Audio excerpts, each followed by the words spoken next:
Hey you guys, it's Britt. Tonight we're here to talk about a super crazy update when it comes to Colleen Ballinger, Johnny Silvestri, Joshua D. TV, a little bit of Adam McIntyre, and this entire situation just got a whole lot worse.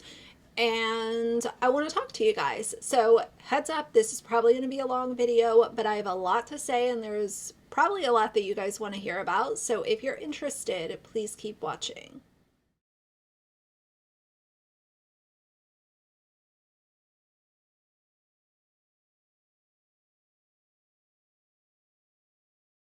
All right, you guys. So Swoop dropped her, I think this is her part 3 of her Colleen Ballinger series. And number one, I just recently subscribed to her because of this. And I want to say she did such an amazing job with this video. It is just shy of 4 hours long. Of course, I'm going to link it down below because I'm not going to just react to this entire thing because number one, it's 4 hours, and number two, I want to kind of give you guys my biggest takeaways from it. And she has just done a really amazing job, well researched, put together, fact-based, all the good things, and she also broke it out into chapters, so that makes it a lot easier as well. And so, you know, I'm a subscriber now. I don't know what other content she really does. From what I understand, it's some documentary style stuff. So I will continue to watch her channel, but I wanted to open it up and just say huge round of applause for her for putting all of this together, sticking to the facts, not getting unprofessional or trying to make this topic entertaining, because it is not entertaining at all. And I think that she did a really amazing job. So right now this video has 86,000 views. It's been up for 3 hours. It has 10,000 likes to 14 dislikes, and we know who those dislikes are coming from, but that's here nor there. And the title of the video is "The Devil in Colleen Ballinger's Shadow. He lied to everyone. Downfall." I will link another video in my description box as well, because I have talked about my kind of opinion of Johnny and his role that he has played in all of this, and kind of my feelings about it. And as I always am, I was upfront and honest with what I thought about the situation at that moment in time. And Johnny, to me, he always kind of struck me as a little bit of an opportunist. And I know, before anyone goes off in the comments, you know, when people share their stories, it's on their timeline and all of that kind of stuff. And I can acknowledge that, while also acknowledging that it felt very opportunistic of him to come out when he did. That was my opinion. But I can also acknowledge that, yes, you know, you can't push someone to do something, but you can also say how you feel if and when they do share their story. I felt like from the beginning, Johnny was trying to utilize this as a way to grow his social media presence, as a way to get a bunch of really strong supporters. Because let's be honest, if you come out and you make a YouTube channel and you're doing 5-minute crafts or just doing daily vlogs, you're going to grow your audience. But if you come out with something that really gets people on your side and exposes something that people didn't know about, you're not only going to grow your audience quicker, but you're also going to have some really strong and loyal fans. And hopefully they stick around for the long haul. But nevertheless, I felt like it was opportunistic. I am not victim blaming or victim shaming or anything that people want to try and say. I'm simply acknowledging how I feel. So what Swoop did in this video is she basically did a 6-hour interview with Johnny, asked him some really hard-hitting questions. She also cut in pieces of a conversation interview that she had with Adam McIntyre. So you not only hear what Johnny said and also how Swoop feels, backed up with receipts and evidence and kind of questions that I think we all have. But then you also get how Adam feels about this, because the way that I feel after watching this is I stand by my opinion that Adam McIntyre is the biggest victim in all of this. And despite the fact that it's not a competition to see, well, who's the biggest victim, if anybody is going to be kind of, if you want to say that anyone was wronged the most by the Ballingers, in my opinion, it was Adam McIntyre. Full on manipulation, full on grooming, inappropriate conversations, and he was a child during those interactions. And that's what I always come back to. He was a child. And as Johnny will say in this video multiple times, it's inappropriate for adults to be having conversations with children. And I noticed that last time, and I asked, why is Johnny having conversations with minors? If it's so inappropriate, which yes, I agree, why are you doing the same thing that you are so upset about? Very, very hypocritical. In my opinion, I think that Johnny this entire time has been somebody who has very clearly fed off of attention, whether it's online, in real life, from people that he doesn't know, from people that he does know of, like Colleen and Josh. I think that he is just somebody who, in this story, Johnny is the Stan. You know the Stan, how we talk about Stans all the time, and there's that Eminem song, Stan. And I've talked about Stan culture several times in other videos, but after consuming this video and all of the information that Swoop has shared, in my opinion, I think that Johnny was and probably still is a stan of Joshua David Evans. That is my opinion based on everything that we will continue to see here in this video. I think that he's just somebody who, like, the guy would literally pop up at shows and invite himself to things and send endless messages and not get a response. If you're sending message after message after message to a public figure or a friend or whomever it is, and they're not responding to you, that might be your clue to reel it in a little bit.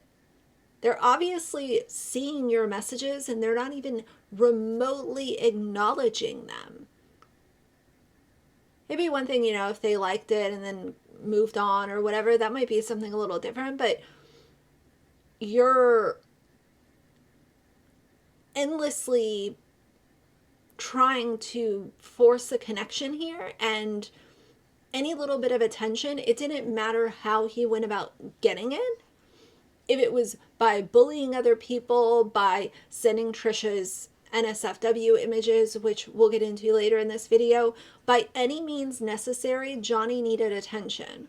And I think with this situation, he saw that this was going to be a huge thing, and he hopped on. And he has said that his story is the most important. But now, as we've come to discover, his story has a bunch of holes in it, and the whole thing is being called into question. And frankly, I don't trust a word he says. Now, when my team and I were going back through the 6-hour interview, the first thing we noticed is that John has a tendency to change his story in troubling ways, sometimes at the drop of a dime and sometimes within minutes. And we're not the only ones who noticed this. When you mentioned that you had asked him for information or context or details about something, was that specifically just about his claims, his allegations against Joshua, or were there other instances that you were trying to get receipts or information that he just was not forthcoming with? Like, it was very general on FaceTime. It was that call, and it all literally stemmed from me trying to offer sympathy, because I was like, shit, I've been, doing this for 3 years. Like, let me tell you, I'm the veteran of this. Like, if you want any, it honestly started like that. It wasn't even an interrogation or wanting proof. It was like, what has happened to you that you want, like, an opinion on, with messaging? Anytime I would say that, it would always be, oh, well, I have screenshots and, like, they're going to do really well on Twitter. And we're starting out with this chapter, Train Derailed. And this is something that I said in my other video.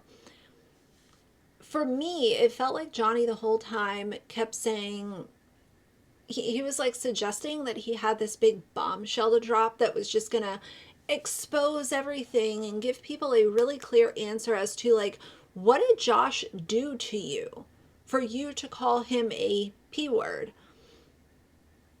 but it never came to existence. People were left questioning what is going on here? Like, what is that piece of evidence that we're going to see? And it's almost like he was building up the excitement and getting people to follow him on socials and teasing them with this piece of information that was allegedly so traumatizing, but you're using it as a carrot in front of a donkey. To me, it came off as extremely distasteful and very questionable as to why he was doing this. That would kind of be the extent of our conversations to do with Colleen or Josh. Anytime I would try to find things out, the conversation would shift to like what Twitter would respond well to, rather than like what you actually want to talk about. Now, to show you what I mean, here's a clip from him from my Twitter interview talking about Trent Ballinger. Trent Ballinger. The reason I've personally known that Trent Ballinger has been an issue for so long is because I was groomed by him. And honestly, it took Oliver's story to kind of wake me up from that situation as well. This was further backed up by a tweet Johnny made on June 17th when he explicitly calls himself a victim of Trent's. Now, here's him discussing Trent Ballinger on July 9th within the 6-hour train ride we went on. With Trent, I feel like our conversations were inappropriate in the sense that he was talking to an underage child, but I don't personally feel like Trent really crossed any boundaries with me. And followed that by saying this. With Trent, I had a weird dynamic with Corey. I didn't like him. I'm not sure. So in one sentence, you're saying that you're a victim of this guy, and then you're saying that it really wasn't that serious. It wasn't an inappropriate dynamic per se. Here's the thing, and you guys already know, I hate liars. If you're going to do anything, don't lie. Just don't say anything. But on top of the lying, I also see he really attaches himself to other people's stories. But he'll be like, oh, well, this happened to me and it was worse, or it was crazier, or whatever. And it just kind of seems like he should be getting the most attention, and he wants the most clicks and the most views and the most interviews. And it reeks of building a channel off of things that haven't even still come to fruition, as far as like this rock solid evidence as to why he called Josh P.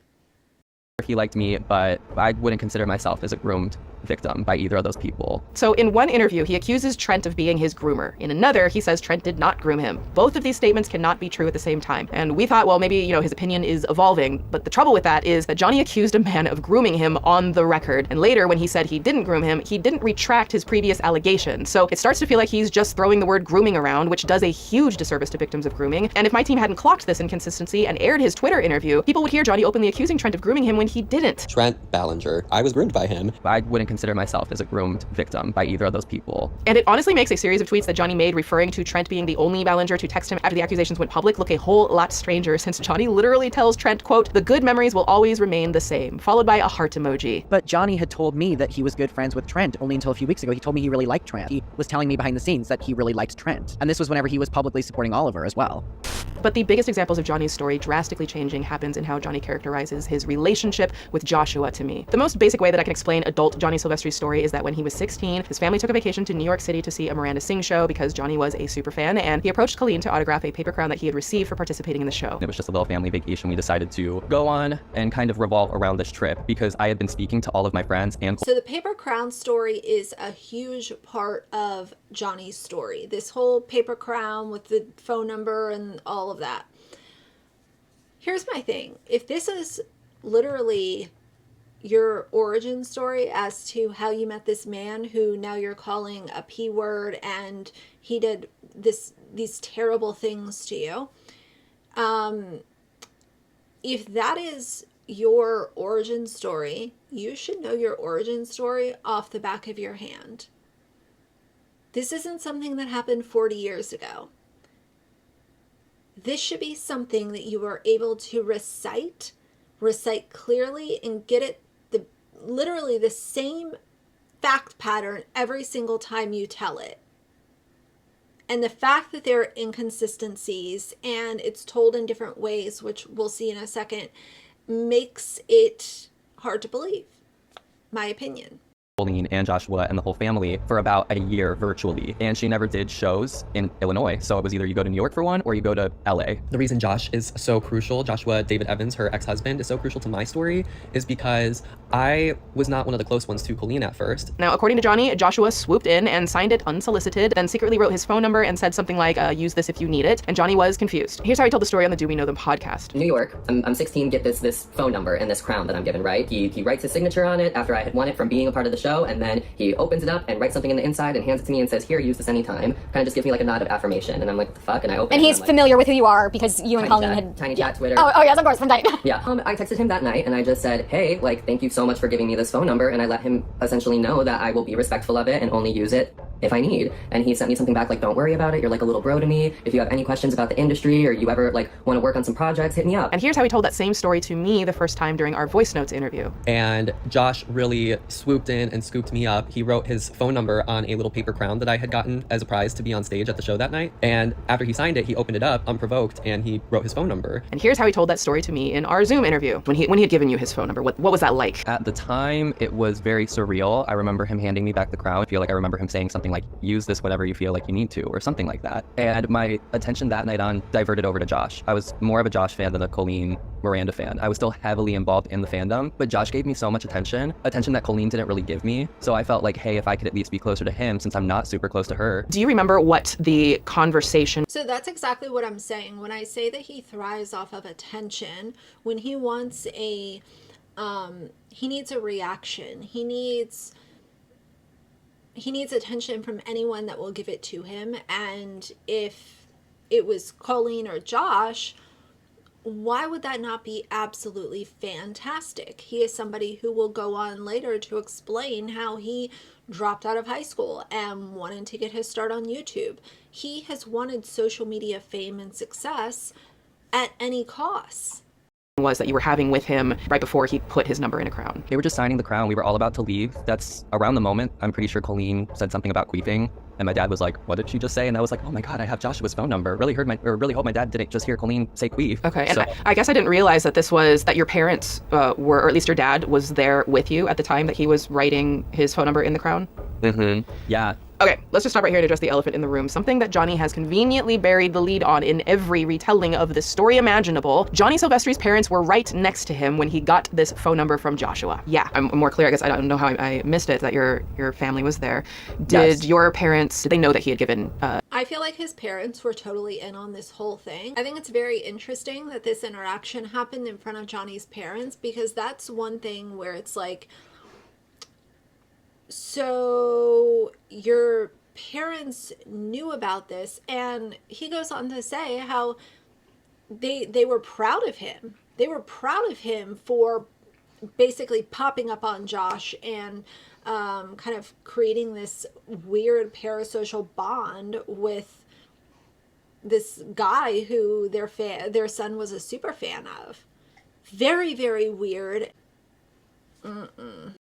His number. He gave me the crown, gave me that little nod of affirmation. My first initial response was, I don't want the other people to see that I just got this phone number, because then everybody's gonna flock and try to get it from me or like steal this crown. Now, I noticed that I had to ask Johnny multiple times about his parents being there and witnessing this, because he would continuously steer the conversation away from that. So I asked once more, when did your parents learn that you had got his phone number? I like held it close and I like double checked to like make sure. And I think I even like showed my parents and stuff. And I think in their minds, they were just like, holy shit, like, our kid's doing the damn thing. Okay, so maybe school didn't work out for him, but like maybe he's meant for something. Maybe he's gonna do something. Maybe Josh can be a mentor. His parents were proud of him for receiving this phone number. Why? Our kid's doing the damn thing. Okay. So Johnny was an inspiring YouTuber. Joshua David Evans was a bigger YouTuber. His wife was a massive YouTuber and someone Johnny idolized so much that he literally dressed up as her for Halloween. But it was this networking, endorsed by Johnny's parents, that according to Johnny, led to a friendship where Joshua allegedly promised Johnny great success in the YouTube world, which Johnny has characterized to me multiple times, again, as his meal ticket to stardom. This was my ticket to success, my ticket to happiness. No one could take it away from me. Now, was it appropriate for Joshua to give his phone number to a teen?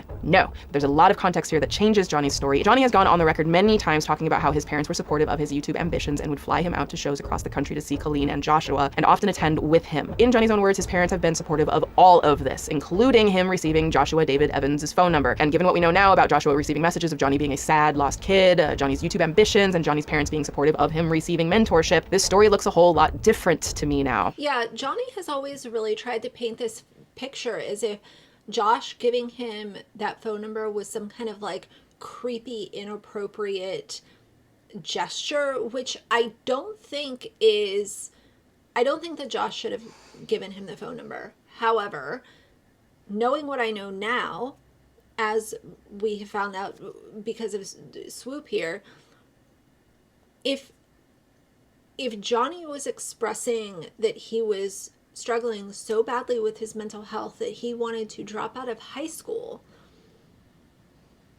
maybe Josh felt like that was the only thing that he could offer somebody who was being vocal about how badly they were stressed out. Was it right? No. But does that give some insight as to why it might have happened? Possibly.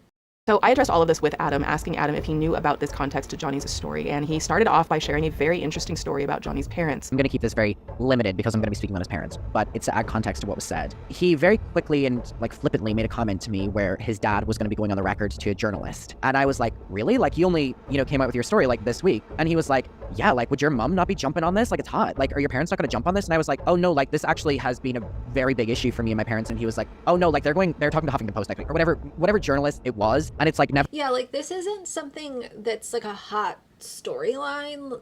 You would think that if it's something that has damaged and broken their child, why are you looking at it as if it's a marketing opportunity? To me, I think that's very telling. I don't think that it's something that should be, oh, hey, we're going to go to this interview and get our name out there even more and make sure our son's story is the most important and the loudest and all of this kind of stuff. It seems like a very demented way as to market your son. Very, very strange. Never once have I ever thought about like my mom getting like harassed or doxxed on Twitter with being like, this is hot topic, mom, like jump on this. Also, that timeline doesn't add up with what Johnny's saying, and I don't know why anyone hasn't pieced this together. Maybe you have. Johnny has referred to Josh. Josh has been avidly like trauma dumping on me, and Colleen has been avidly trauma dumping on Adam, and they're sitting on a sofa. No wonder their marriage doesn't work, because they're sitting on a sofa trauma dumping the kids and they're not talking to each other. It's really scary to hear the stories about Joshua and I and our dynamic, because it's very, very parallel to Colleen and Adam. Like, think of these two adults married in their homes. Josh has got me on a chain on one end, and Colleen's turned away and got Adam on a chain on the other end. That does not make sense, because Colleen only started opening up to me after the divorce, like September 30th, my birthday. The marriage was already over by the time. Yeah, it seems very just manufactured, like a weird thing for him to be able to put himself closer to the Adam McIntyre story, which is raw and real and sad and unfortunate. And it's almost like he literally will go out of his way to make his story with Josh. It's like, oh, well, I can't blame anything on Colleen, so I'll just use this little tiny interaction that I have with Josh and warp it into what I need as a way to build content around it. Time Colleen was opening up to me, but Johnny was saying that both of us were getting trauma dumped on before the marriage was over, and that was never something I said. And one thing I just want to say here is I will not allow him to add or lie to my Colleen story, because a lot of people like to accuse me of lying with the Colleen story. His dates that he's saying are lying. If Johnny has said something about my story, please probably think that it's fake. This was the exact moment in the conversation that it truly dawned on me that Adam's been sitting on these feelings even longer than I've been. And no matter what me or any of my team have gone through to make this story make sense, I cannot for the life of me imagine just how hard it's been for Adam to sit there in an impossible position, knowing that someone is out there tying himself so much to his story with so many verifiable lies, to the point that Johnny told me that not believing him means not believing Adam, which in my opinion is the most sinister gaslighting of a victim I've seen in a very long time. I don't care if you tell your story, just don't discredit mine. Even if they leave the article still believing me, they might think to themselves, well, if Johnny is embellishing this stuff about Josh, what else could he potentially be embellishing? What might Adam be embellishing? Johnny is the... No, because we don't discredit Adam. We believe Adam because he has been transparent, he's stuck to the facts, he has given additional context backed up by receipts, either text messages, DMs, whatever it is, when he has needed to. We are allowed to question Johnny because when we ask for additional context, he talks about a broken laptop. Oh, I don't know if I have access to those. Oh, I need more time. So we can question Johnny all day long, and that has nothing to do with Adam or any other victim of Colleen Ballinger. only person who was using other victims' stories as a shield. Johnny's description of the following 3 years, from the ages of 16 to 19, described many alleged video chats with Colleen Ballinger and sometimes Joshua David Evans, though according to Johnny, almost never without Colleen. The interactions I had with him before were very minimal. I talked to Colleen more than anything, but Josh gave me so much attention that Colleen didn't really give me. The interactions I had with him before were very minimal. I talked to Colleen more than anything. Josh, he would pop on from time to time and he would come on with Colleen usually, which was always a treat for us. On June 7th, for the first time publicly. See how this is just like so many lies? They start to snowball. So initially you latched on to Josh because you weren't getting the attention from Colleen. Just a couple of minutes later, you're saying that Colleen was giving you attention and you were close with her before anything friendship wise or whatever started with Josh. Very easy to just, once you identify that somebody can lie so easily, it's very, very difficult to believe anything they say moving forward. Johnny tweeted that Colleen Ballinger's ex-husband Joshua David Evans had groomed him, saying, quote, "I was groomed by Joshua as a teen and then they literally ended up doing almost the exact same shit he did to me." Johnny has claimed he didn't realize he was groomed until he heard Adam's story on Twitter for the second time in 2023 after a falling out with Colleen. Please just keep that in mind for any time you hear Johnny define what grooming is to him. It was the phone call with Adam a month ago, I feel, where he was just talking about his circumstances and everything. And I've been hearing the word groomed more and more, and I didn't fully understand it. And then hearing his perspective and how there were so many parallels in our stories, I was like, oh my God. Here I hopped on because I felt, this resentment towards Josh. I saw Adam. That's when I was like, holy shit, Johnny, you were groomed. Now, the very next day after Johnny tweeted all of this, June 8th, Joshua saw these tweets and immediately apologized to Johnny privately in a Twitter DM. This is notable because this makes Joshua David Evans the only member or former member of Colleen Ballinger's camp to apologize, and he did it immediately.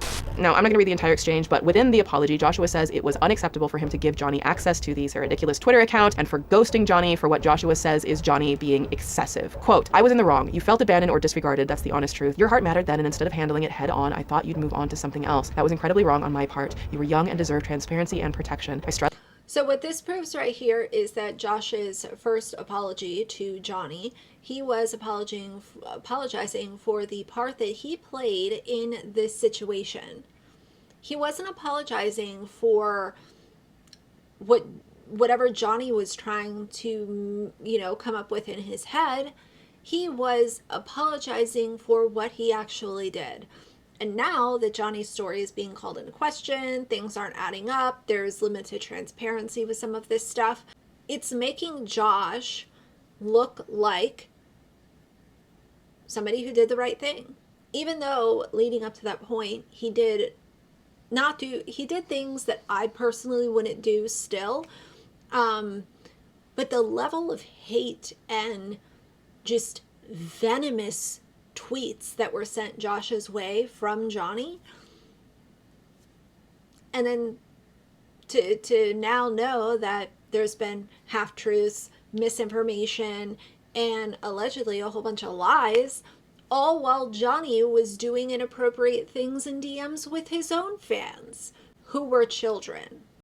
The interesting thing about this apology is that it's not actually an apology for grooming or abusing Johnny in any way. It is an apology for not being a better friend and mentor, but after 7 years of not speaking at all, Johnny responded by ripping into Joshua and turning the apology into content. I appreciate some of the self-awareness in your apology, but let me make this very clear. You did not know boundaries. I was a teenager, and yes, I was extremely naive, but you're the one who sold me a fantasy you couldn't uphold. I still have the crown you wrote it on. You looked me and my loved ones dead in the eyes at saying things like I was a brother to you, that if I ever made it big, we'd work together and you'd take me with you, etc. Subtly insinuating that I was some obsessive weirdo fan who didn't know boundaries is fucked. To which Joshua responded again by saying, "Yep, you're absolutely right. I thought I'd done a lot of work on myself since getting sober. This is a new revelation that has shown me I didn't have a true grasp on how my emotions hurt people. Your anger is justified. Everything is justified. I don't want to backtrack. Let me try again. Gaining fame didn't, quote-unquote fame, didn't prepare me for the dynamic between content creator and viewer. I thought engaging with fans was the right thing to do. I was intoxicated with my own story and pain. Okay, dude, yeah, I get you were you were going through a divorce, but off." Over the course of the following week, Johnny began to ramp up in intensity the level of tweeting he was doing, posting screenshot after allegation against Colleen Ballinger, with June 14th being the time that he shared Ella's story without permission. But the following day on June 15th, Johnny began shifting his focus back onto Josh. And this led to Johnny tweeting and often tagging Joshua nearly 20 times in less than 5 hours. So Joshua wrote again in Unhinged Stan behavior. I am sorry. I don't think that the things that Josh did were cool, they weren't okay, they weren't acceptable, but I still think that he received a wrath of pure hatred when it was not warranted. And that's my opinion. I truly understand your anger. This is getting vindictive. I lost everything, and it's taken me years and years to slowly build my life back up from nothing into something worth living for. I never once had intentional malicious intent back then or now. My apology was sincere. Not perfect, but sincere. The internet isn't my life anymore. It's not my job. I have a quiet little life, and I've been working so hard on myself to be okay after the trauma I personally went through. Death threats, targeted bullying for years. They even went after my little sister. I lost a career and my self-worth. I was suicidal and dragged through the mud for so long. That doesn't negate your life and how you feel, and I'm not saying this to erase your experience. I just don't understand why you choose to go this route towards me specifically. My divorce, my parents' sudden divorce, and alcoholism took over my life. I didn't want to live anymore. I should have reached out to you earlier. I was experiencing my own trauma and barely made it out alive. Okay, let's just play devil's advocate for a second and say that Joshua is right and that what Johnny is doing is vindictive. Given the intensity Johnny has been tweeting at and about Joshua, but the lack of evidence or clear allegations from Johnny, it could probably be argued that he's doing it with something that's called actual malice. Now, for all my legal brains like Emily D. Baker out there, you probably know what I am saying. If what Johnny's doing is vindictive, then, well, maybe you could argue that Johnny was literally defaming a man who apologized to him 3 times for something he never actually admitted to doing. Just a thought. In any case, this proceeded to set off another firestorm of tweets from Johnny, to which Joshua decided to finally come out and make a 4th statement, this time publicly. Quote, Johnny, I'm doing this publicly to remain transparent. I owe you an apology. You were young when I thought I could mentor you in a positive way. I should have never given you my number. That was inappropriate. My hope is that I can help remove some of the burden by acknowledging your experience and taking accountability. I'm sorry, Johnny, not for wanting to be your friend and internet big brother, but for failing at it and walking away. So now we're going to get into the video chats section of this video. And I think that this is one of the most important because it really proves in black and white that Johnny is a literal hypocrite. I know that the word hypocrite gets thrown around sometimes on social media, but this is one of the best examples of hypocritical behavior that I have seen during my time of doing commentary. This is so wild, so inappropriate, and considering all of the things that Johnny has said, specifically aimed at Josh, for him to be behaving this way current day is wild. So let's get into the video chats section now. Proceed. I need to say up front that if Johnny is going to paint every adult interacting with a child as an example of grooming, every possible mentorship as an example of grooming, and any correspondence any adult may have with a child, period, as grooming, then it is completely diminishing the very power of the word grooming and turning it into something so completely benign that it has no meaning whatsoever. Like I said, it's not drama, it's dangerous. I've had very real people in my life and in my DMs admitting to me, as victims themselves, that Johnny painting grooming with such a broad brushstroke is triggering, and I agree. I have been triggered throughout this. It is my opinion that Johnny Silvestri has been making a mockery of something very, very real. People love to misconstrue. I'm sure if they're gonna be like, oh no, Johnny was in DMs with minors. I was. And per Johnny's own admission, he didn't even know what grooming was until he heard Adam's story. Or did he? Because the truth is, I can't say for sure if Johnny was telling the truth about that, because based on everything I'm about to tell you, I think Johnny knows damn well what real grooming looks like, because he was literally surrounded by it for the last decade, just not in the ways he told the public. July 20th, 2023, I called Johnny Silvestri for 2 reasons. Number 1, I wanted to know if we could see his Twitter DMs with Joshua David Evans, and we all know how that turned out. But the second reason I called is the main reason this entire doc is now about Johnny. I was calling to ask him about his participation in group chats with minors, something he actually admitted to me in our interview. But since then, a number of troubling developments have occurred. Namely, we received confirmation that Johnny Silvestri has been in group chats with minors for the entirety of his 20s and started a new group chat at the end of July just a few weeks ago with somebody he's been in group chats with since he was 21, and that participant was only 13. But it gets even more depraved because we received an allegation that Johnny was also in a series of disturbing group chats with minors involving the consumption of alcohol, sexual discussion, and in our opinion, legitimate grooming. People love to misconstrue. I'm sure if they're gonna be like, oh no, Johnny was in DMs with minors.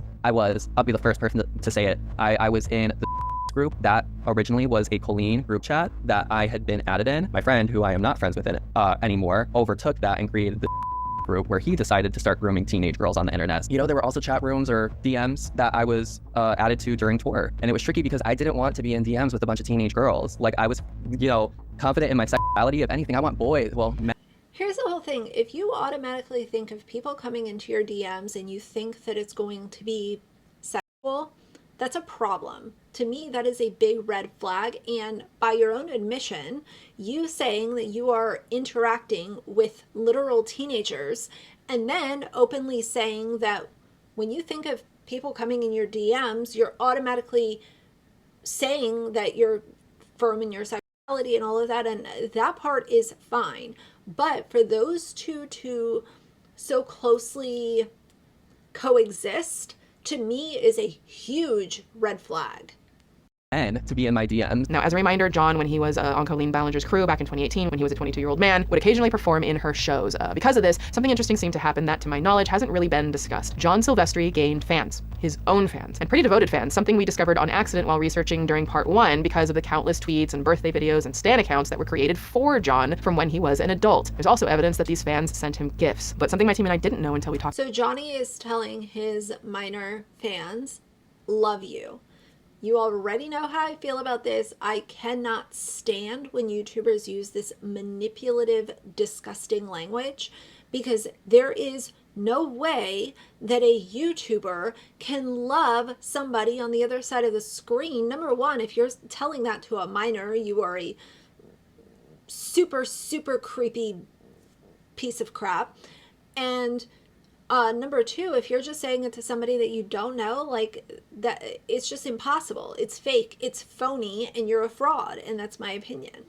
Sense, given the unbelievable amount of pictures that are of adult Johnny Silvestri posing with children, was that Johnny was apparently holding his own unofficial meet and greets at Colleen Ballinger'S shows. One thing he never ever talked about in his videos was that he created this atmosphere of like his own meet and greet at the shows. And I mean, there are photos on Twitter, I think he's even included them somewhere, of people going up to him at shows and taking photos with him. And I think these were obviously part of the group chats or whatever. This was something that he did, and it was what he and his friend Tim used to do on social media. The fans liked the fact that Johnny and Tim were close to Colleen, so they would become fans of these people and try to get close to them. Johnny and Tim really honed in on this fact, and then they would start talking to them publicly on Twitter. And I also knew that they would, at meet and greets, literally wait in line to meet Johnny, you know, or take selfies with Johnny or signatures with Johnny or something. And I mean, Johnny and especially his friend Tim, they absolutely loved it. I did not know there were group chats, and I did not know that the individuals you just listed were a part of that, and that, whenever I first heard that, completely has opened this to a whole new level, which is equally and more so disturbing. There was also evidence we clocked early on that Johnny was involved in group chats, video chats, and so on with these fans who were all between the ages of 13 and 15, with some potentially 17 when this all started, which, considering what Johnny himself has endlessly been saying publicly about adults communicating with minors, what the f***,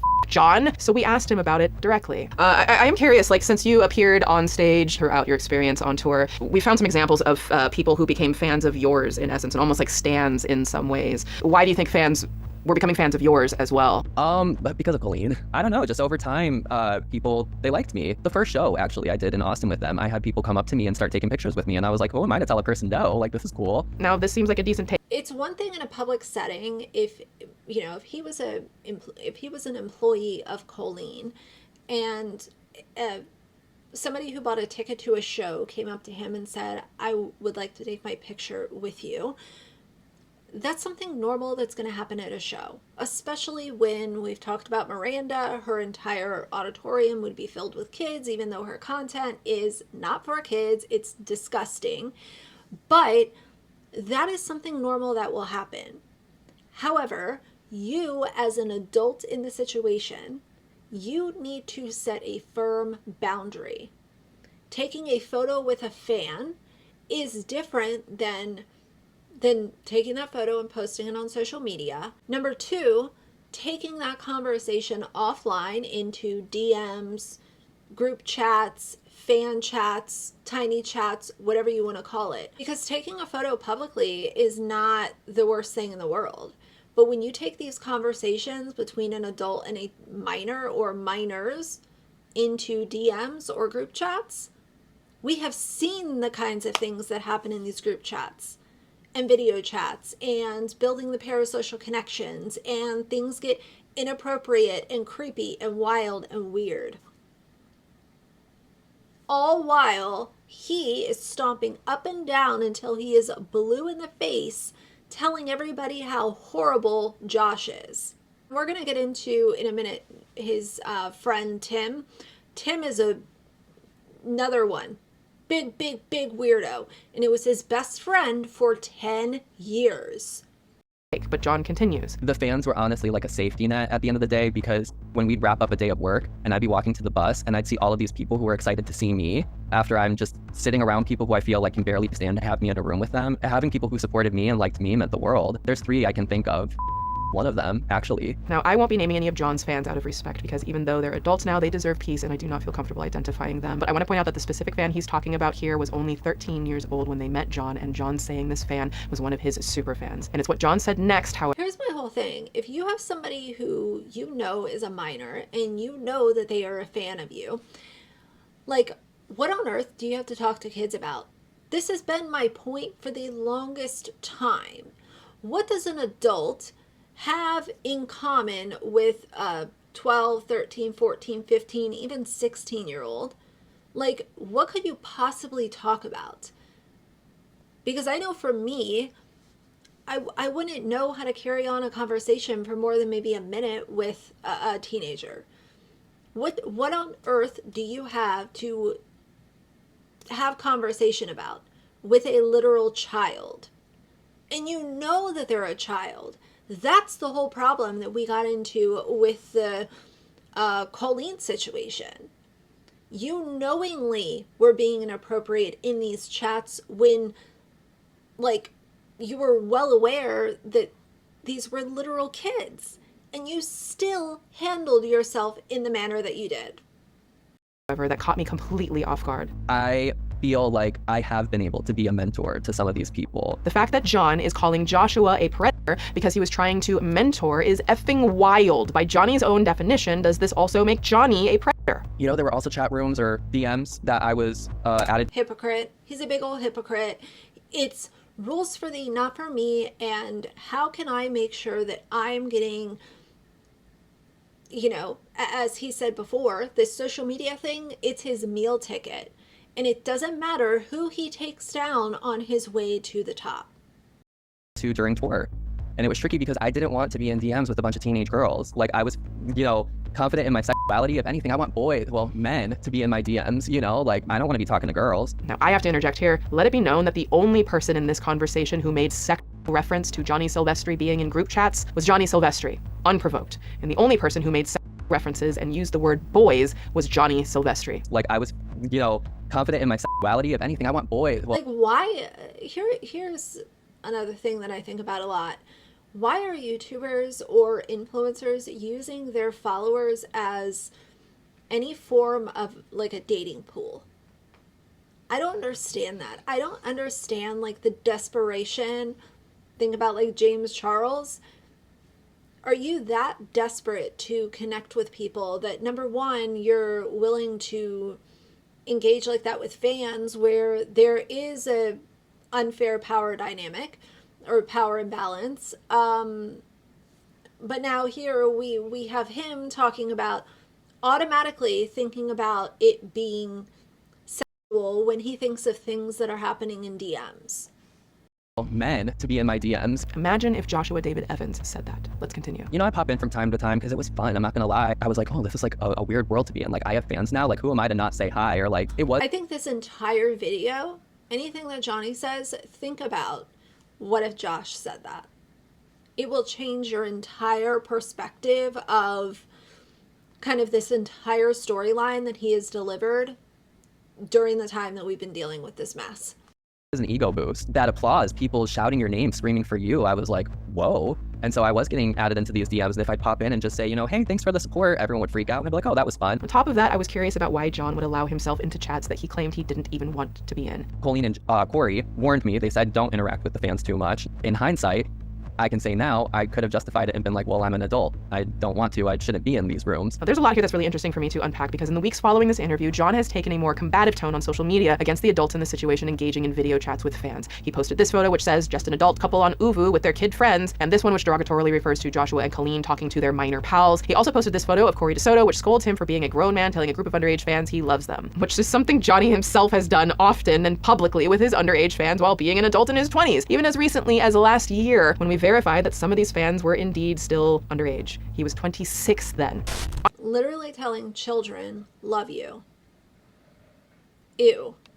Commented, I don't understand why it's so hard for people to understand how wrong it is to be friends with minors. To which he replied, literally. On the Do We Know Them podcast, John had this exchange. It's one, already weird to be a 30-year-old, or I guess at the time, maybe late 20s. What do you have in common with like 13, 14-year-old? Like, that's Nothing. I mean, like, I want to protect them right now, but like, I don't particularly enjoy kids, and so. There's nothing that, realistically, that we should have in common with kids. Like, there's just nothing to talk about on a daily basis. The group chats are inappropriate on their own, but the video chatting 3 girls that are underage preteens regularly when you're almost 30 is weird. It's just beyond. On top of that, John is allegedly still in at least one of these group chats chats and was in the others well after his employment with Colleen Ballinger ended. John has told me and many other outlets that Colleen had told him to never leave the group chats because You were an adult at this point when you worked for Colleen and you were added into group chats and you should have left them. But I literally got told by Colleen and Corey, you have to be very careful about what you do online. And they would say things like, if you leave a DM, that could look bad. It can look malicious and mean. So just don't respond to Colleen warned Johnny that he has to be careful what he does online, but more importantly, he wanted people to think that working for Colleen was the reason why he stayed in group chats, except Johnny, a 27-year-old man, hasn't worked for Colleen for nearly 5 years now and was still active in group and video chat. Some maybe a little bit older, which I know is a tricky topic too, because some people are like, I was 21 and in a group chat with 17-year-olds, and it's like, calm down.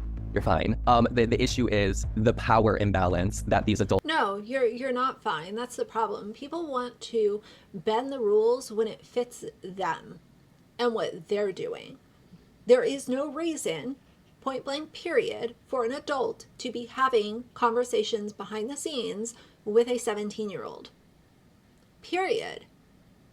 You might bend the rules. I'm going by what the law says.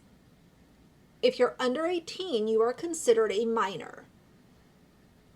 And then we go back to the other point. Why are we talking to teenagers? It's weird. With us children. Just as a reminder, Johnny, you had a power imbalance with your underage fans. That's all. That's all. Also, a reminder that Johnny blasted Joshua David Evans publicly for being a 27-year-old man befriending a 15-year-old and also for cutting contact with him after a certain point. Johnny was 21 when he befriended 13 and 15-year-olds that he is still friends with to this day. The whole reason I'm coming out with my stories is because it's inappropriate for adults to be friends with children. I have no reason, have no interest, have no desire. There is no part of me that But you're an adult being friends with children. Do you see how stupid this guy is? Like, what a biggest hypocrite that I can think of right now. Can't think of a bigger hypocrite. And the fact that he's not only a hypocrite, but he has literally used other people's stories to platform himself and build an entire audience based off of people feeling bad for him. wants a relationship, a friendship, anything with someone 10 years younger than me. Now, the first time I saw this birthday video, it put me in a weird headspace, so I'm going to speak frankly. Here I was, sitting on an infamous 6-hour interview with someone who has said in no uncertain terms that adults hanging out with minors is inappropriate, who was doing the same thing, and as I would later discover, it looks like a lot worse. I put it in perspective for myself, and I thought, Johnny, think about it right now. You're sitting at home, after work, you're decompressing, you open up your laptop, and you type in tinychat.com, and you go to watch 14-year-olds talk for 3 hours, and my stomach tightened and turned, and I welled up and just started crying. Now, as you'll find out, I spoke to some of the now adults in John Silvestri's group chat, who are known as the Johnny Stans group chat, and they definitively told me that Johnny was never inappropriate in their group or video chats. However, I feel the need to pause and point out a few concerns I have with this. First, when I discovered that Johnny had been in these chats, I gave him the courtesy of a private phone call to explain himself, and he told me on that call that he knew that him being in these group and video chats was, quote, wrong and inappropriate. Yeah, Johnny told me that. Johnny has also pointed out many times that he is the same age now that Joshua was when Joshua befriended teen Johnny. Johnny is still friends with the fans he met under similar circumstances. These fans, again, were 13 to 15 when John met them as a 21-year-old man. He also regularly corresponded with them publicly and privately for over half a decade. I feel like I have been able to be a mentor to some of these people. Now, just an hour before this was said in an interview, though, he described his relationship with Joshua this way. What do you think that Josh was grooming you for? You would think it would be super disturbing if it was sexual, but that would just be pretty cut and dry. But never once did I ever feel like these people wanted to come on to me sexually or had any sexual intent. Any intent to exploit me in any ways? No. And remember, the only person who brought up sexual interest when discussing group chats with minors was Johnny Silvestri, talking about himself. Like, I was confident in my sexuality. If anything, I want men to be in my DM. Grooming to Johnny is, he's made his own definition for it, and that's the word that he is just putting all over everything to do with his story. His friend Tim Connolly, very, very inappropriate. From that chapter, I'm going to include a few clips so that you guys get the context as to why is this guy Tim even being mentioned? Who cares about Tim? What's the role with Tim in Johnny's story? The entire topic of these group chats, hugely problematic. And I don't care if these young kids want to come forward in the moment and say, oh, well, it wasn't anything inappropriate. Some of them are still very young. Some of them could be just now reaching the age of 18. And if you think that somebody who is or around the age of 18 can really dissect, okay, was this inappropriate? You're mistaken. That is not something that a barely 18-year-old person would be able to reflect on something and actually recognize that it is or was inappropriate, some of the conversations that they were having, especially if we're asking or expecting them to remember years of direct messages with this person or these people. Because what you'll see in the clips that I will include is Johnny and Tim were, you know, besties. They were peanut butter and jelly, and they would just do so many things that are just like dark and disturbing, and a lot of them have to do with the consumption of alcohol and passing out. Tim and Johnny having to wake him up because he was under the influence of alcohol to that degree.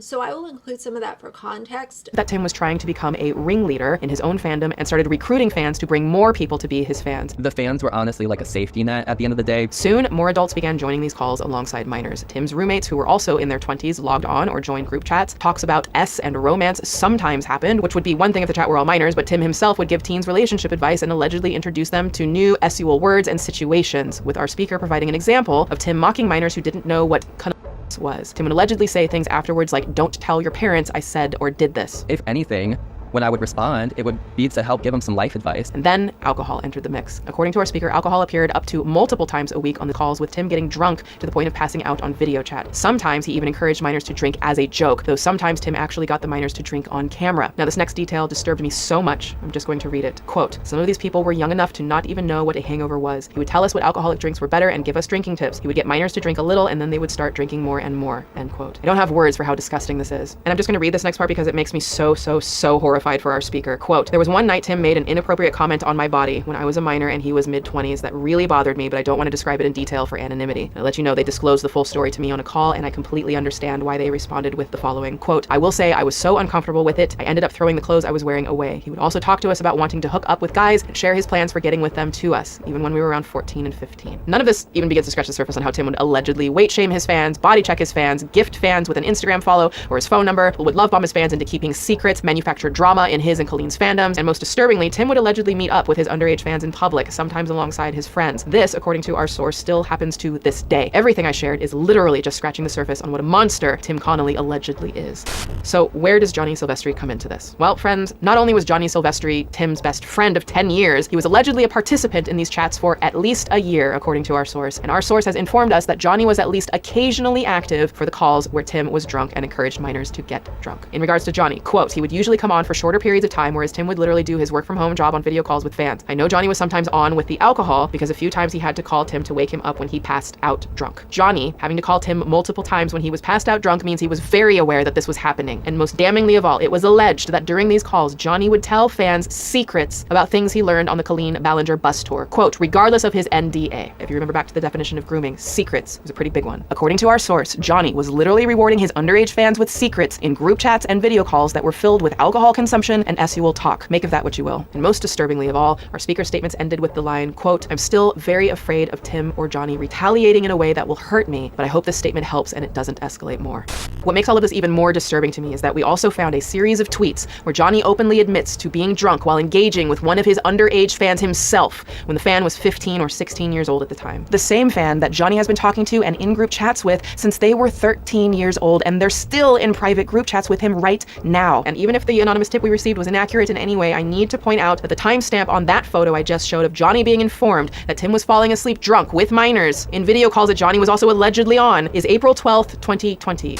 So let's talk about the timeline that should really seal the deal on why this is all a huge problem for Johnny Silvestri, who was almost 24 at this time. Looking at all of this, a 25-year-old Johnny Silvestri was well aware of and participating in at least some of what his best friend has been accused of doing for over a year. He didn't say anything until it was in his best interest to blast these stories publicly. And it's not like this was anything new for Johnny's bestie either. Here are a few tweets from some of the Johnny stans talking about Tim being drunk back in 2018 when they were around 13 and 15. I wanted to react to this part of the video because it confirms that Johnny is the biggest damn hypocrite when it comes to talking to underage people in group chats.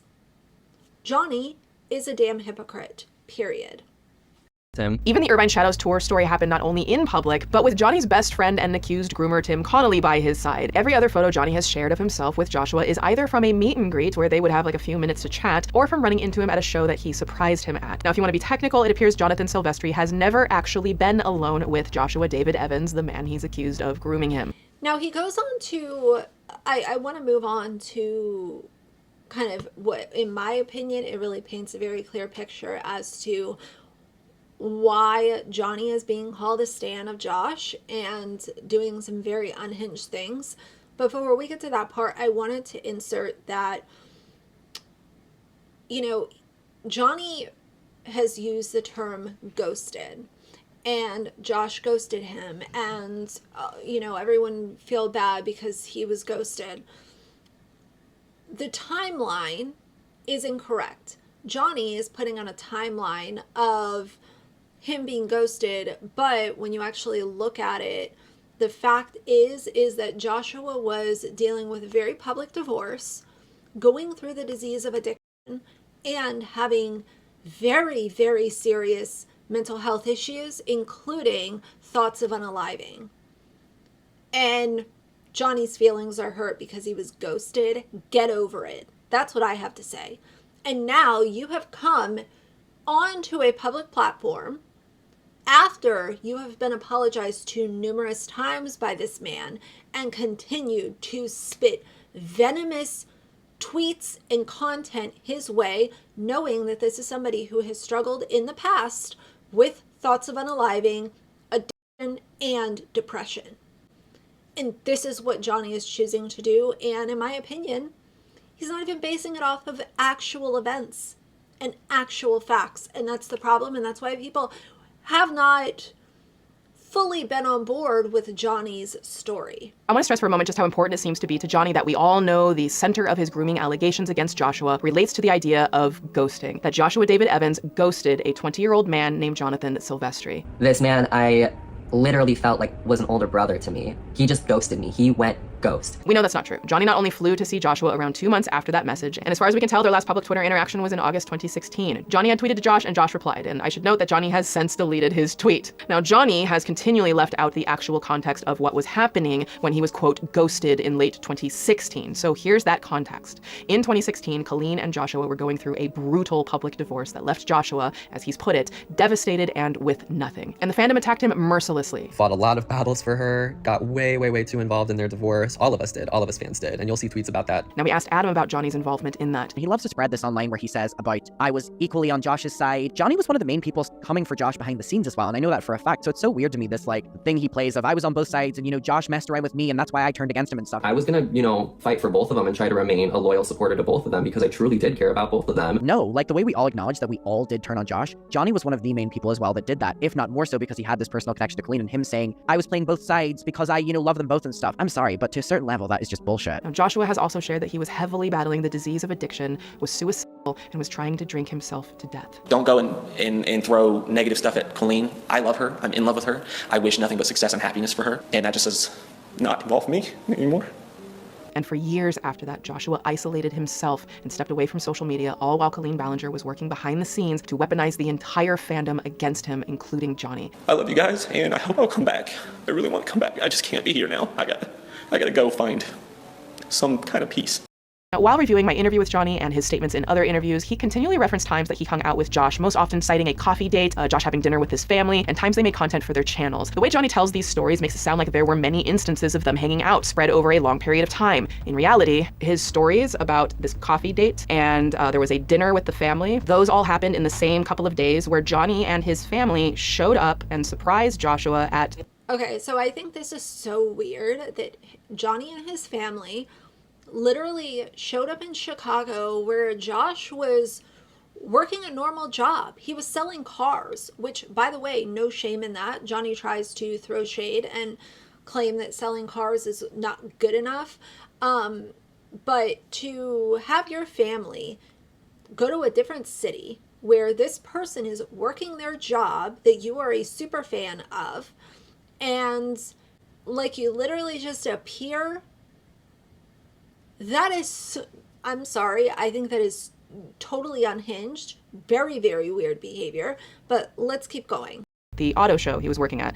So they showed up at his place of work while he was working. Johnny referred to it as a coffee date, which was actually just he showed up. Joshua was like, let's get a coffee here in the convention center with hundreds, if not thousands of people also present. And the dinner that they had was the family saying, hey, you're working the auto show. Do you want to come over for a couple of hours for dinner? This is like, so I actually have no words, because to think that that is what the defenders have been defending. Like, the picture has been that Josh is a creep who's like showing up at the door of Johnny, watching step to step, and that was why we should be listening to the Josh thing more than the Colleen thing. And this isn't a competition on who we should be listening to more, but the fact that like that is what it...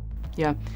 So the Silvestri family made a trip back in 2012 to go to see a Colleen Ballinger show in New York. And now the whole Silvestri family goes to the Chicago Auto Show to see Joshua, who was working for a car company. They came to his place of work, then invited him to dinner. Let me also point out that at that dinner with Josh and Johnny's family, Johnny told me that he and his parents were razzling Joshua over why he had not yet proposed to Colleen. Me and my family, even the night we had dinner, my parents were just razzling him a little bit, and they were like, so when are you gonna put a ring on it? And he was like, soon, I promise.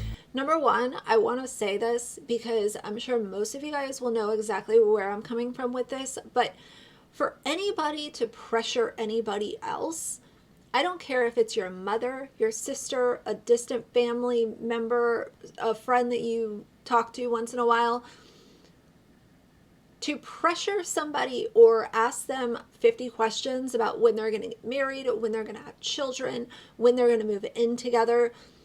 If you are, quote, razzling somebody with questions or pressure about their relationship, I find that to be so intrusive and so inappropriate. You want to talk about who's inappropriate when and where? Johnny's family, to me, seems like should have a big old warning label on it. Because I think a few of them have done things that have completely pushed the boundaries and been severely intrusive to Joshua David Evans, who is a public figure and their son was a super fan of. They allowed these things to happen, and then you just show up where he's literally working and you invite him to dinner, and then you put pressure on it to ask him when he's going to get married, and then Johnny sits there and blames Josh by saying that he had opportunities to get out and he f***ed around and found out. Literally victim blaming somebody who was mistreated severely by Colleen. Put the blame on Josh. Gross. I just want to be the main breadwinner and da-da-da-da-da. And me and my parents and my sister were kind of like, do you know who you're marrying? Like she's like in her prime right now on YouTube. And no offense, dude, but you're selling cars at the Chicago Auto Show. Firstly, I can't underscore how inappropriate it is to pressure anyone to make a life. Let's also talk about him throwing shade at somebody selling cars. Johnny might just be the village idiot, but there is a lot of money to be made in the car industry. There is a lot of money, especially on the sales side of things. Who are you to sit there and say anything about anyone? He was literally, Joshua David Evans was selling cars while Johnny was trying to leech off of anyone he could leech off of to make himself famous because he dropped out of high school. Altering decision like a marriage proposal, especially when it comes to a relationship that you know nothing about. And Johnny, you knew nothing about that relationship because you were not in it. Johnny is very aware now that Joshua has said he was domestically abused in his relationship with Colleen, yet Johnny felt it important to drag him in our interview for not proposing to Colleen, his alleged abuser, soon enough. You were a grown man in an abusive relationship and you stayed in it. And follows it up to my face by saying this. He actively chose to remain in this relationship. He had so many outs. He didn't propose for like 9 years. Why did you enter a marriage that was so toxic if you knew it was so bad? You must have wanted something out of it and it bit you in the ass. He fucked around and found out, and now he's just upset about it. Johnny not... And to laugh and stuff too, Johnny played a big role in harassing Josh. While Josh was going through a divorce, dealing with addiction, dealing with depression, and having those thoughts of unaliving, Johnny, according to Adam McIntyre, was one of the ringleaders in making sure that Joshua Evans was being harassed and being mistreated by the fandom. He was one of the front runners to go out of his way to mistreat Josh. But now everyone is supposed to be on his side and just believe everything that he has said, even though there has been literally, where is that rock solid evidence of Joshua literally deserving to be called a P word? We have yet to see that, but we have a lot of things that have been disproven. And what are we supposed to just still believe him? Only shamed Joshua for not proposing to Colleen soon enough, but he also shamed him for not leaving soon enough, stating that an alleged domestic survivor, quote, f***ed around and found out. And he said that for the entire world to see, for anyone like you out there who has survived abuse. And I know that you're out there, and I'm so sorry you have to hear disgusting words like his. And he said that to my face, knowing that I'm a survivor of DV. So according to Johnny, you have an expiration date as to when you can talk about things. So if we're going to use that logic, then why did he come out all of these years later, conveniently when Adam McIntyre was getting a ton of support from everybody on social media for sharing his story? To me, it seems like he is an opportunist. And that is my opinion. I have thought that since this kicked off. I kept some of those opinions to myself because I wanted to continue to see what would unfold. But I think that he is a leech. I think that he is starved for fame at any cost, no matter who he has to step on, betray, hurt, harass, mistreat. It doesn't matter. He also was the one who was initiating some of the sharing of Trisha Paytas's NSFW photos, like I mentioned. Johnny is not a good person, my opinion. Okay, so this is the last section that I'm going to react to because, yes, this video is going to be long, but I also don't just want to take all of her hard work and just show it on my channel. I want you guys to go watch this if you're following this story. Please take the time, go watch it, support her channel, leave a like if you would want to. I always feel bad pressuring people, but we're going to go over this part because in the beginning she mentions how Johnny unsent some of the messages between he and Joshua to make things fit his storyline, and you're manipulating evidence. If you want people to believe you, you don't doctor or change evidence that you are presenting to the public. Do you actually think that you're going to get away with that? No. So in a phone call, I asked Johnny to send me the same backlog of Twitter DMs that Joshua had already sent without telling Johnny that Joshua had already sent a copy. Neither of them knew about the other, to keep it clean, and I'm sure they're both realizing this right now as they see this. Now, Johnny hesitated at first. Joshua did not. And Johnny asked me what exactly I was looking for, which I thought was odd, and I said that I wanted to see if Joshua said anything inappropriate in those messages. Johnny said okay, and we ended the call. Then he texted me something weird. He said, can I see DMs if I blocked someone? Now, he already knew the answer to this, so we felt like he was maybe buying time or thinking of a reason why he couldn't send them. That was followed by, wait, never mind, and a few minutes later, he sent screenshots. But when I received them, multiple DMs were actually missing on Johnny's screenshots. That wait, never mind that he texted me, we believe that's the moment that he realized he could manipulate the messages. Allegedly. We believe that based on this information that Johnny Silvestri likely deleted most of his own messages, significantly altering his actual conversations with Josh, making it look like Josh was highly engaged in DMing him, when in fact, most of the time, it was Johnny sending messages with no reply. This is something that Johnny has chosen not to share with the public. Why?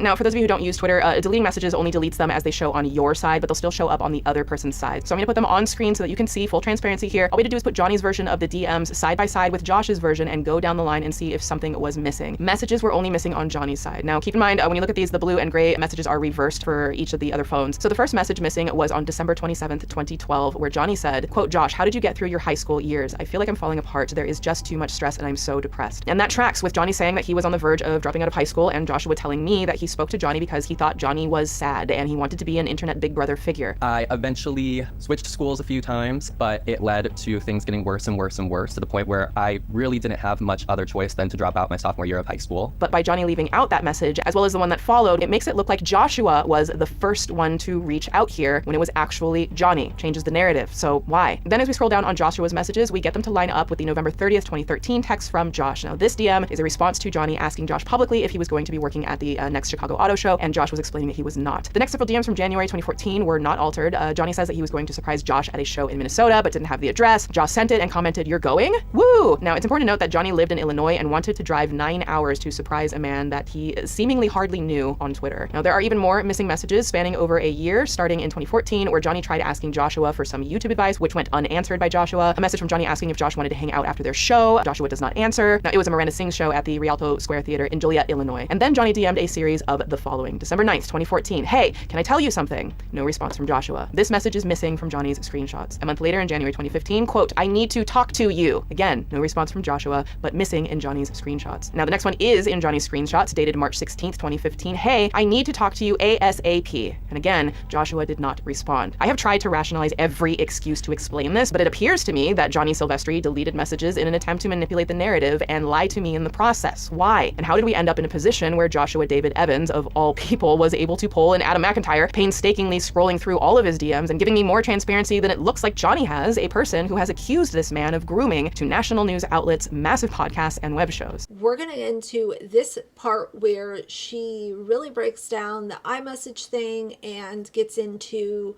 kind of why it seems like he is not being forthcoming and not being truthful with what he is presenting.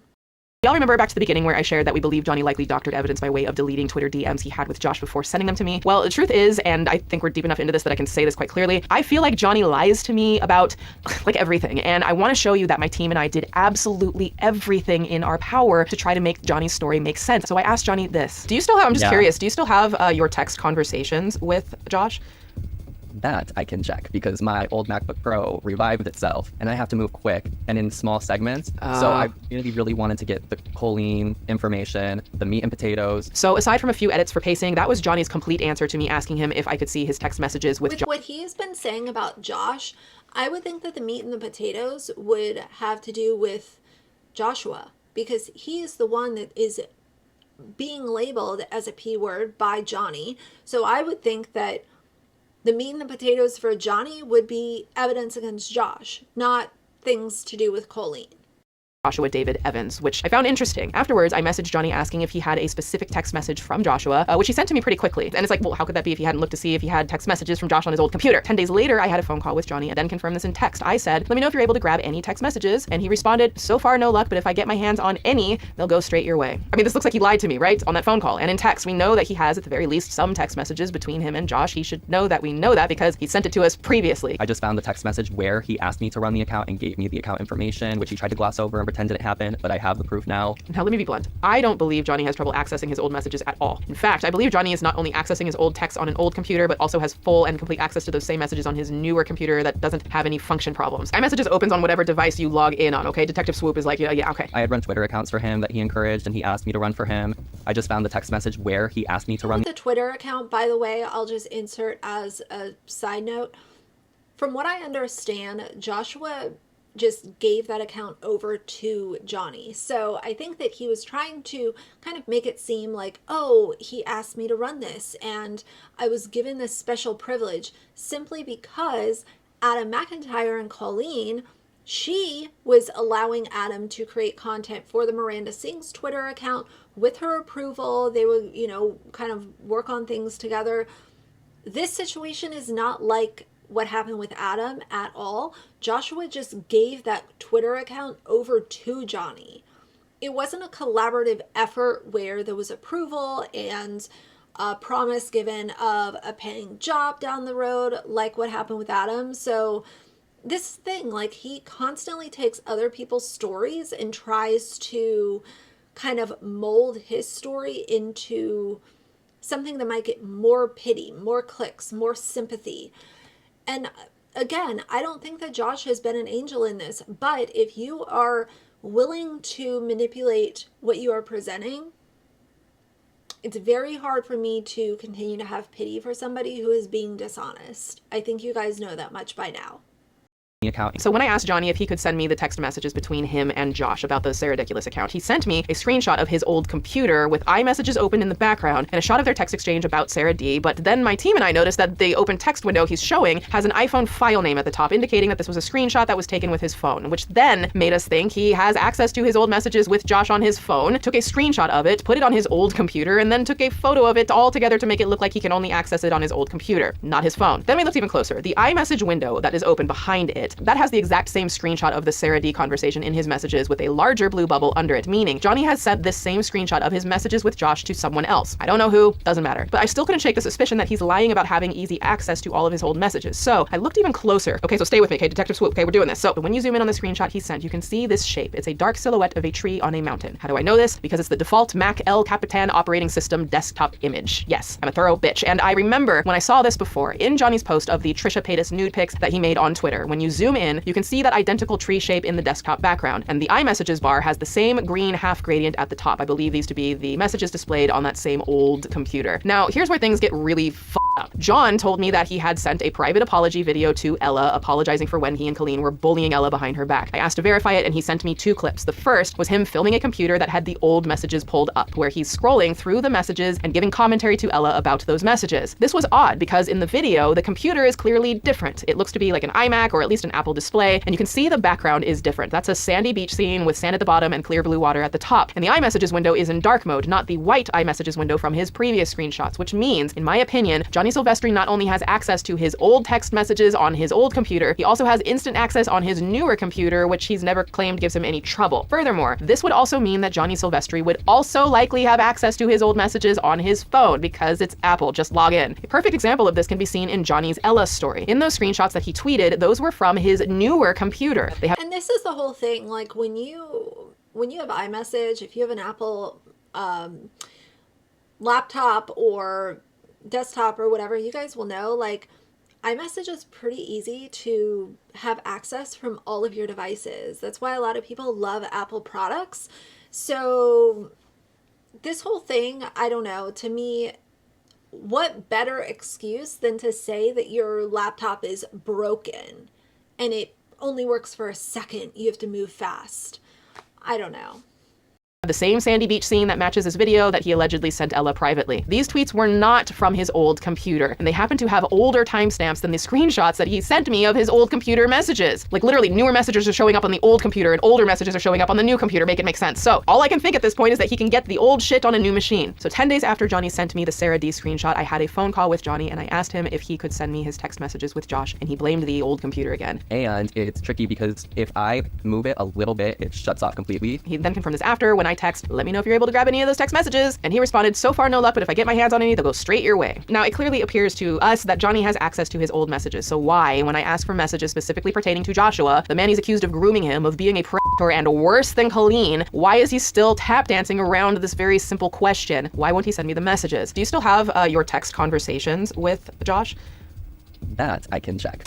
Now, my team and I believe one of 2 things: that Johnny either doesn't have any text with Josh at all and he's weaponizing the idea of having them to the public for drama, or maybe more likely, he absolutely has his text with Josh and it looks an awful lot like his Twitter DMs, a whole lot of messages from Johnny and a complete lack of response from Joshua. As Johnny himself described in our interview, it would be nothing but blue bubbles. Up until this point, I've faced a lot of friendships that were very one-sided. You'll see so many texts where I'll literally send Colleen, you know, happy birthday, or it's just embarrassing to see so many blue text bubbles, and it's like, am I being annoying? Am I like... I think that with him acknowledging he's had a lot of friendships that are one-sided, that's probably what happened. He probably sent endless texts to Josh, didn't get the attention that he so clearly wanted, and that's why he doesn't want to share them now.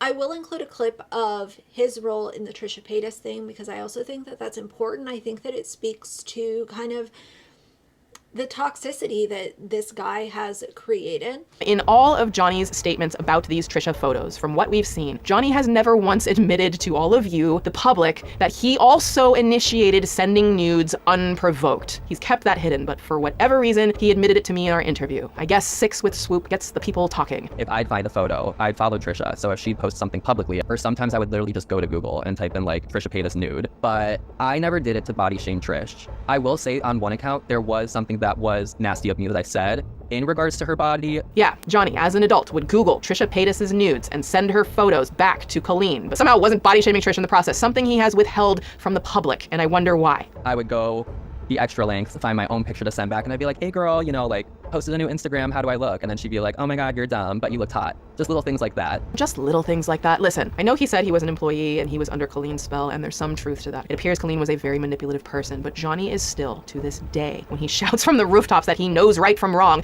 and everybody should take accountability, he's still referring to downloading and sending someone's nude pics back and forth to shame a woman without her consent as just little things. Just little things like that. And he did this as a whole grain oats adult ass man. And just for clarity on that, when you would like send a photo back, was that of Trisha? Yeah, and usually it was just like I have one screenshot that I saw that I had sent, and it's really just like Trisha butt-ass naked with like a giant smile on her face. And I forget exactly what I said, but the caption was just something like, felt cute. To be clear, he said he has a screenshot of him initiating the sending of a Trisha pic, but for some reason he couldn't muster the strength to post that one to the public with the rest of the other ones. Let me just run down the checklist. Let's see, he told Adam his story is more important than Adam's. Check. Claimed big ego grooming is a thing that's worse than grooming. Check. Shamed and claimed domestic abuse survivors are just mad because they around and found out. Check. Shamed a grown-ass woman's decision to be an online sex worker. Check. After Johnny says he has a screenshot of him sending unsolicited Trish pics, he says this. I did that because I knew if I was being nasty about somebody that I would get attention. Johnny just said that he would initiate sending Trish pics without her consent to Colleen Ballinger to get attention from Colleen, and this went on for years. Up until 2020. Was this Colleen's influence and conditioning? Maybe. Does that excuse it? Nope. However, I have a lot of people coming at me like, you were an adult, you knew better.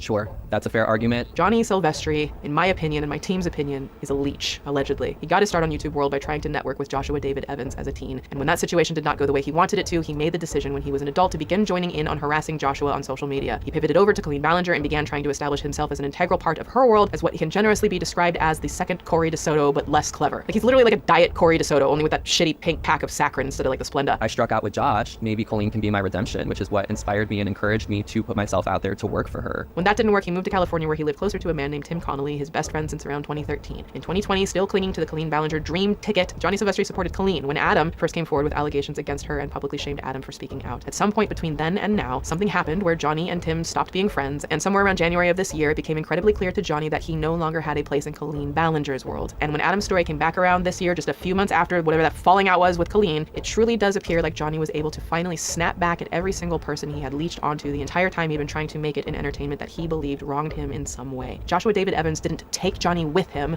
therefore Joshua is a groomer. Colleen Ballinger didn't welcome Johnny back, therefore she's his groomer, even though he's made it very clear that he wasn't close to her until he was an adult. And no, this doesn't absolve Colleen at all. She groomed the hell out of Adam and has yet to take accountability. Connolly might actually be a groomer, but you can't deny there's a running trend in Johnny Silvestri's life that everyone he hates is a f***ing groomer, even if in cases like Joshua David Evans, there is no evidence that Johnny was groomed by him. And so now, think about everything I just said. Think about the, quote, parallels that Johnny has brought to the surface here that he claims to have with Adam McIntyre. You see it in the evolution of how Johnny tells the Trisha Paytas story, because if what Adam's telling me is accurate, and I have no reason to believe that it's not, then Johnny has literally stolen part of Adam's story and recounted it back to me in an interview. If I'm right about my suspicions, then I think it's safe to say that Johnny has once again leached onto someone else in hopes that it's going to bring him success, and that person is Adam McIntyre, a literal victim of childhood grooming who Johnny has made very clear to me, and maybe by now to you watching, is somebody he hopes to emulate to reach greater heights. And I am speaking up now and putting all of this information out there to all of you, because make no mistake, it is incredibly likely that if Johnny Silvestri isn't stopped now with what he's doing, if he doesn't change and take accountability, he's probably going to find a way to accuse Adam of grooming, and we're not about to let that happen.